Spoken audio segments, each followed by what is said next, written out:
Good evening, everyone. I'm David Shepherd, and welcome to our Thursday night Facebook Live.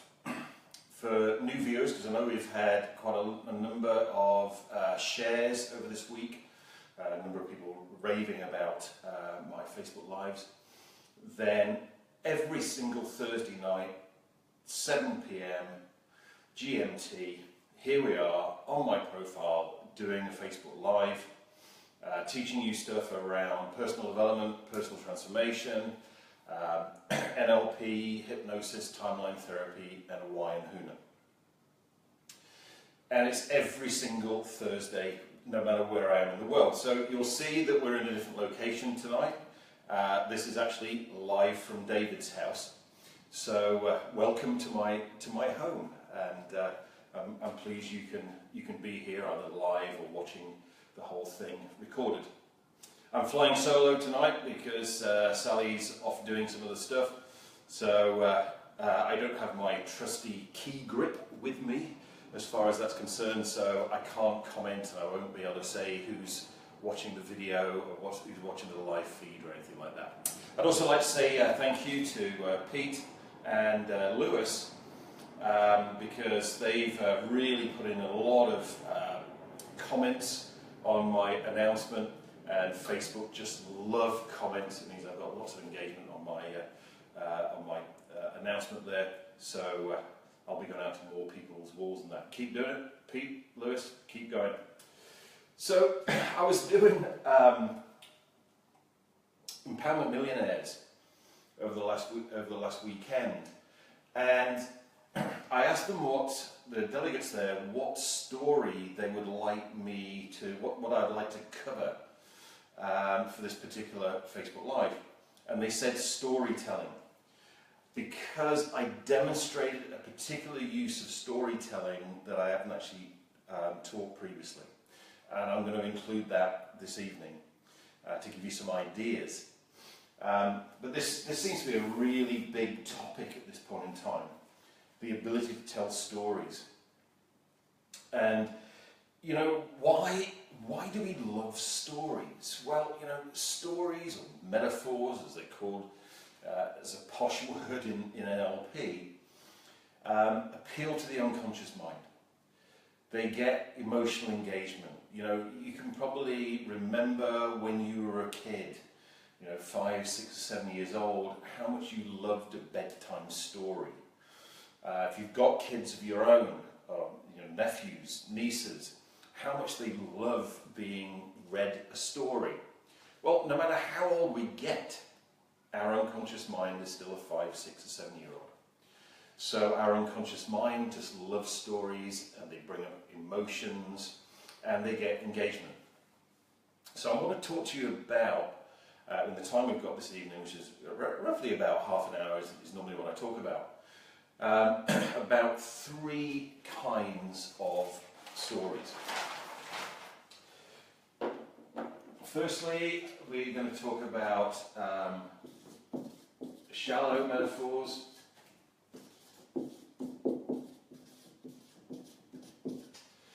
Then we're going to talk about deep metaphors.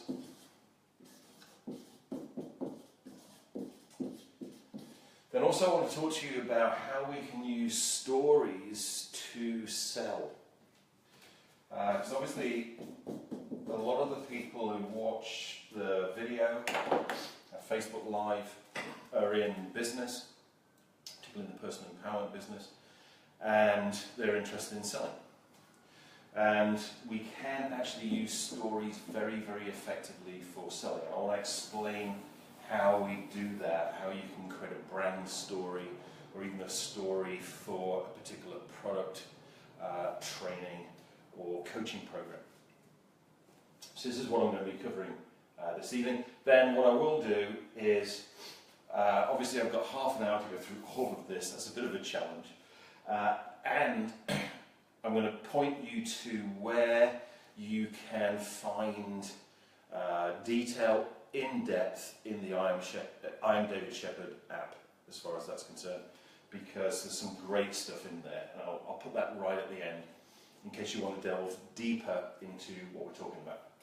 So let's start out, let's get into the content straight away. Shallow metaphors. Shallow metaphors are a way of telling a story or a metaphor where there is a conscious mind link. So you're telling a story and the person you're telling the story to, or the audience you're telling the story to, actually know why, consciously, you're telling them this particular story. I'll give you some examples of that and also talk to you as to why they work really, really well for us, either one-to-one or one-to-many. Deep metaphors, no conscious mind link. Metaphors we need to be careful about, we need to use them in particular environments, and very, very powerful because they communicate directly with the unconscious mind without the conscious mind's involvement. And then finally, selling. I did a demonstration of this. I'm going to do a demonstration for you again tonight, and it's completely off the peg. It's off the wall. I've not prepared it. I've not written it down. You can see it's just me standing here doing my stuff. I've got no notes or anything like that. So let's see where that goes. But that is really, really powerful for gaining business in marketing and advertising. So let's get started. So I reckon I've got around about 5 minutes, maybe a little bit more per topic. So, shallow metaphor.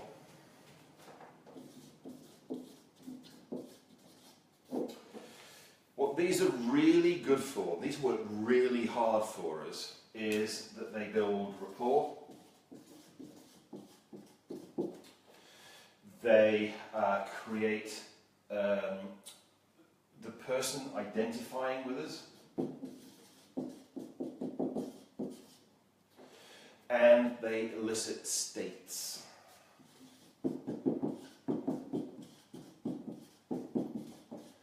And I think we've all been with people, either one-on-one meeting or in a presentation where they elicited one state and one state only, which was this. So, those days are gone as far as meetings are concerned. Those days are definitely gone as far as a presenter or a speaker or a trainer is concerned, because people have so much access now to world-class speakers, presenters, trainers, etc. They also do something which I believe is really, really important, is that they empower. So let me explain what these are. So shallow metaphors essentially are what we might call universal experiences. An experience that I've had that I could pretty much predict that no matter how many people are watching this video, and we're getting around about 2,000 to 2,500 views on our videos now, I can pretty much predict that 90% of you have had this experience and you experienced it the same way as me. So, from a formal NLP point of view, for those of you who train in NLP, how do we go about listing a state? We say, can you remember a time in the past when you were totally motivated at a specific time? Go back to that time, look down into your body, see what you saw, hear what you heard. We can't do that with an audience, we can't do that in a business meeting. So how do we bring up a memory from somebody's past which has a particular emotion associated to it? Universal experiences. So this is the thing to think about. What are the experiences that you've had that you can pretty much predict that 80 to 90% of the people in the meeting, in the presentation, watching the video have had, and they experienced it the same way as you? Let me give you an example of one that I use on all of my trainings. I don't know about you. Can you remember your first driving lesson? I know I can. And if you're anything like me, it wasn't a great experience. I mean, my whole thing about driving was that, I'd seen my mum drive, I'd seen my dad drive, I'd seen millions of people drive. Therefore, logically, rationally, sensibly, I'll be able to drive too. Why do I need lessons? It's just a matter of being 17. So, but we have to book lessons, so I book a lesson. And I'm there in the car for the first time in the driving seat. And everything changed. Suddenly, I'm overwhelmed with lights, dials, levers. I look down at the floor, there's 3 pedals on the floor, and I've only got 2 feet. There's a guy, I'm thinking, how on earth am I going to press that middle pedal? I was having all kinds of anxiety and performance issues. And then, I think it was probably about 20 minutes before I pulled away from the curb. And then I did that kangaroo thing. You ever done the kangaroo thing when you first learn to drive that? As I pull off from the curb. And, about half an hour in, I'm starting to think, I think I'm starting to get this. At which point my driving instructor would say, David, look in the mirror. And I'm thinking, why do I need to see where I've been? I'm just interested in where I'm going. And my first driving lesson, I think, was 45 minutes. At the end of it, I was overwhelmed, I was exhausted. I remember going home, sitting on the sofa, my mum saying, how was your driving lesson? And I'm going, oh. Will this ever become something that I master? Will this ever become something that is automatic? Something that I can just do without even thinking about it? Now, there's my experience. I don't have to write that down, I don't have to think about it. All I need to do is put in my mind my first driving lesson. And it comes out differently every time. Now, let's think what it does though. Firstly, rapport is about sameness. So you're sitting there thinking about your driving lesson and it's exactly the same as mine. Therefore you're thinking, David is just the same as mine. That's how my first driving lesson was too. So therefore we get rapport. You can also identify with me because we've had the same experience. You weren't sitting there, so, I explained what I was doing, but most people would be sitting there going like, wow, that's exactly the same way that I experienced my driving lesson. If you just skip one for a second, that's why it's empowering. I think if you're anything like me, you've been in trainings, in presentations, etc., where the presenter, the trainer, came across with an air of, I know significantly more about this than you do, and I always will. Which is very subtly disempowering. Whereas as soon as you use shallow metaphors, universal experiences, then your audience, the person you're speaking to, goes, he's just like me, she's just like me. Therefore, anything they can do, I can do. So, equally subtly, we empower people. And it elicits states. As soon as the person accesses that memory of their driving lesson, they go into the same state. Now think about this from a learning point of view. Think about the order and sequence of things. When you first got into a car to learn to drive, you were overwhelmed, you were confused. You were thinking too much. That's why you crashed the gears, that's why you couldn't drive carefully, and the driving instructor was able to change the gear and press the clutch for you. But think about now. Where are you now? Now, I bet you get into your car and you drive and you don't think about it. You're on total autopilot. What a great order and sequence of states to take people through if you're teaching them something new. So that's how we can use universal experiences. Now, let's talk about deep metaphors.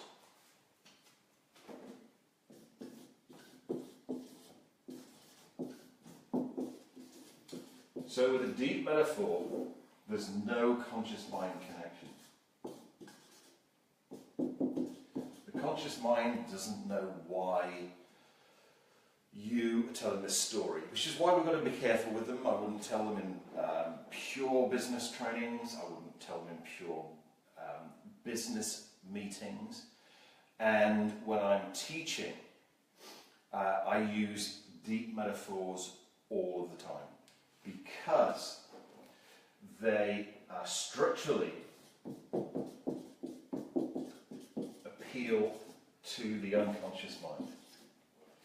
The unconscious mind picks up the metaphor. The unconscious mind picks up the deep message that's in there, which the conscious mind isn't aware of. And you know, one of the best metaphors that I came across from a deep metaphor point of view was when I did my practitioner training in 1993 with my friend and my mentor and coach Tad James. And Tad's kind of signature deep metaphor was his Milton Erickson in the boiler factory metaphor, which is superb. He delivers it brilliantly. And I wanted to create something that had the same kind of impact at the unconscious level, but was mine. It wasn't Tad's, you know. There are so many people that just go and do carbon copies of other people's material.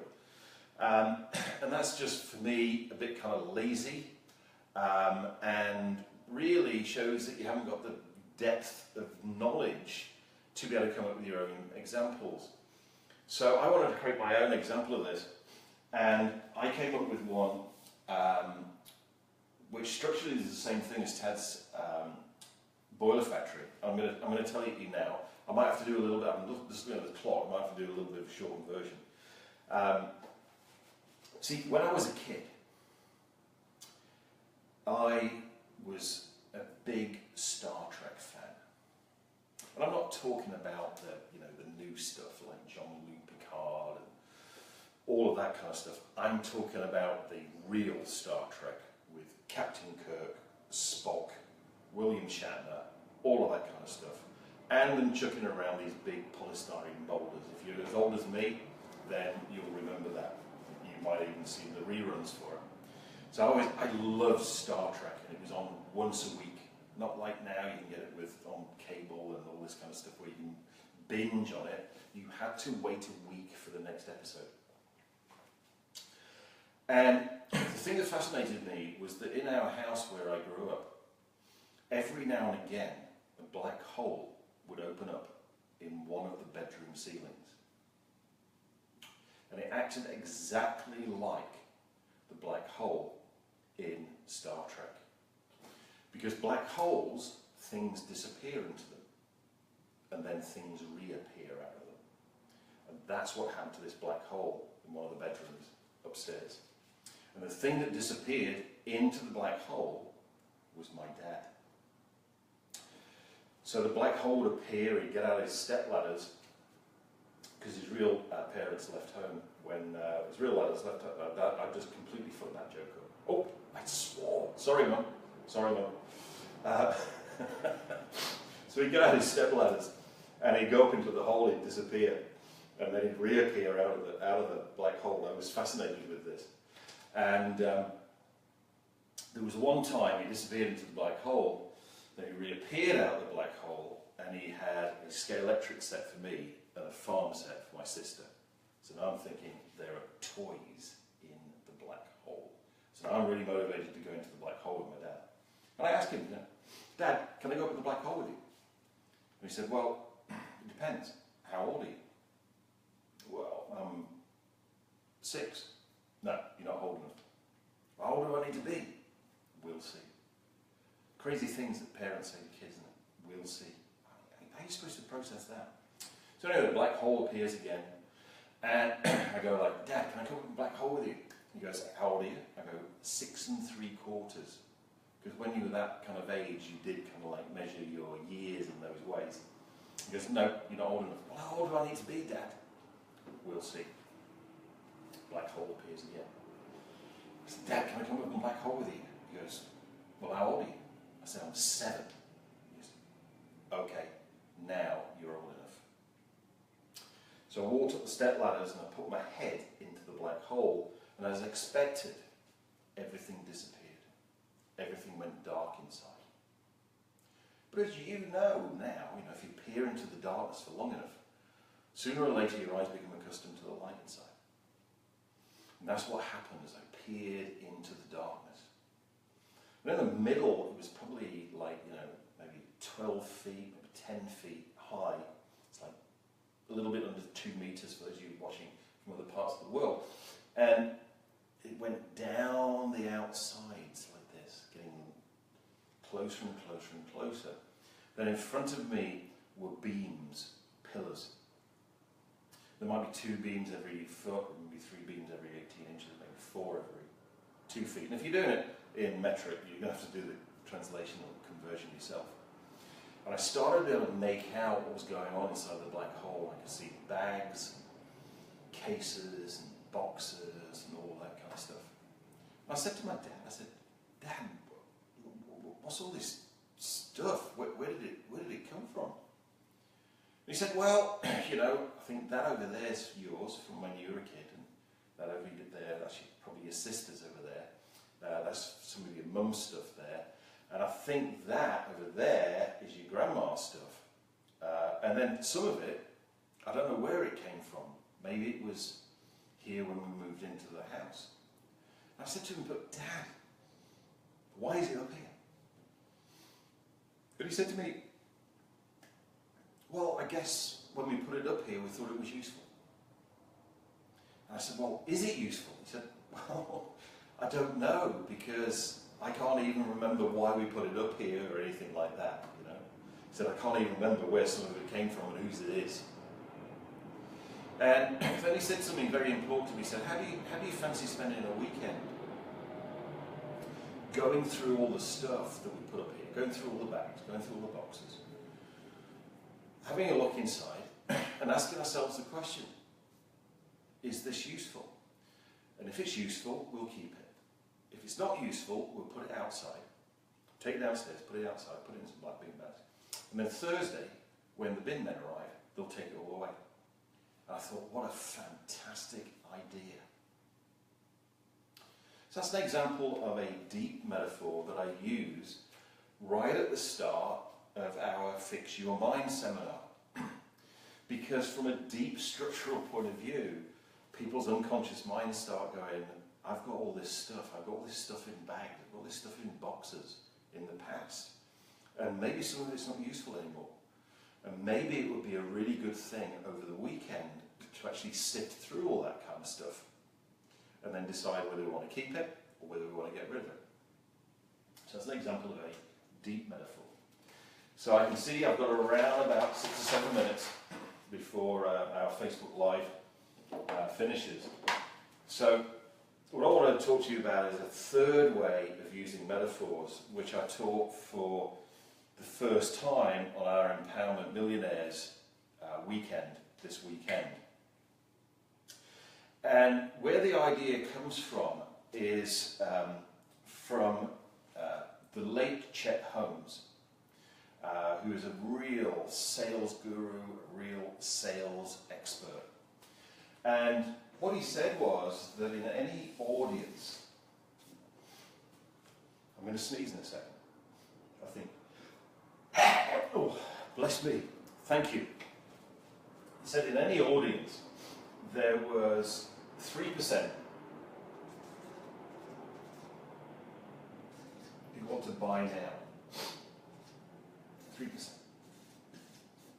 And I've checked this out on things like our best year yet. We're a good sized audience, and we've got like 500 people in the room.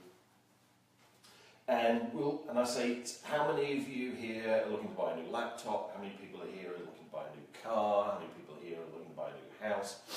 And we'll get around about 3% of the hands go up at that particular point in time. 15 people out of 500. Then 7% are open to it.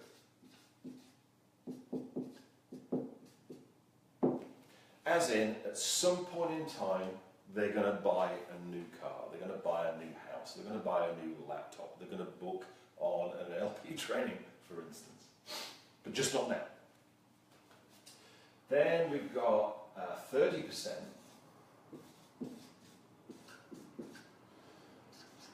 who are not thinking about it.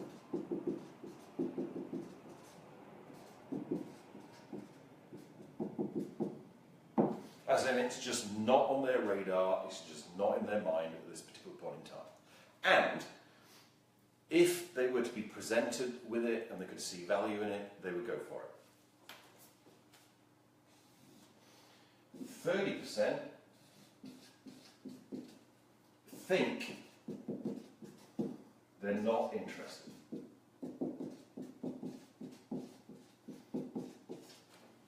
As in, you know, okay, I've looked at NLP, I think I know what it's about, and it's not for me. They've never tried it, probably, but they just think it's not for them. If we use NLP as an example. Then we've got 30% who know they're not interested.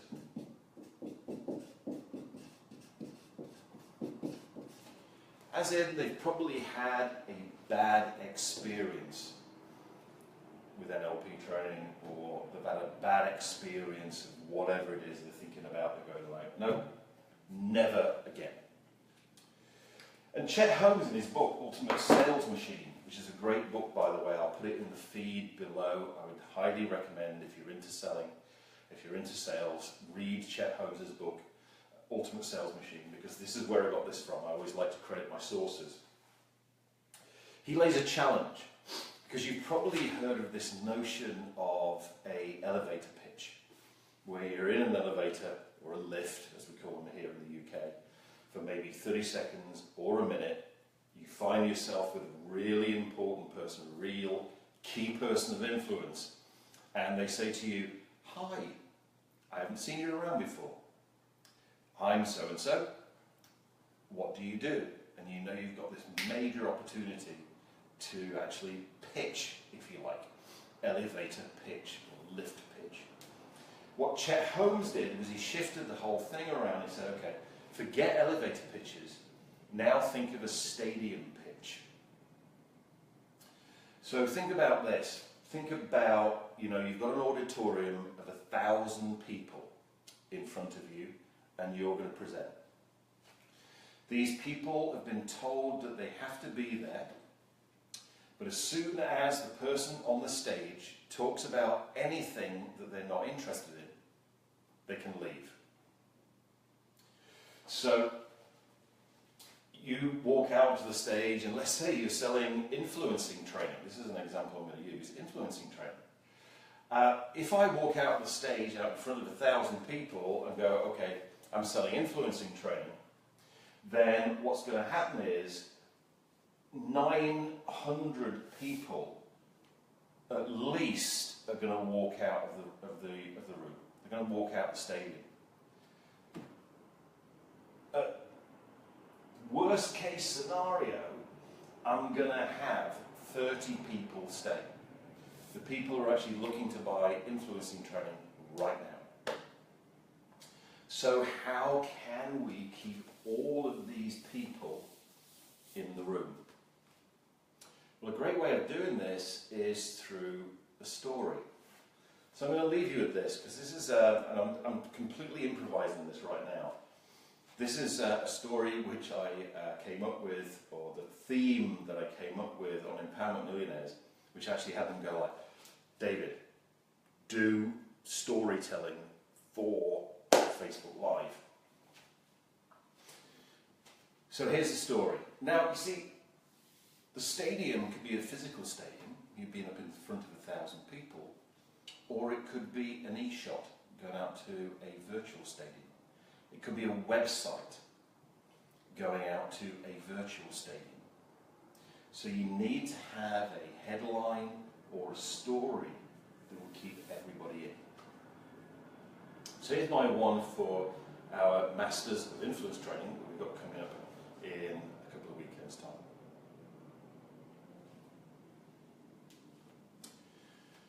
James was on his way to the most important business meeting of his entire career.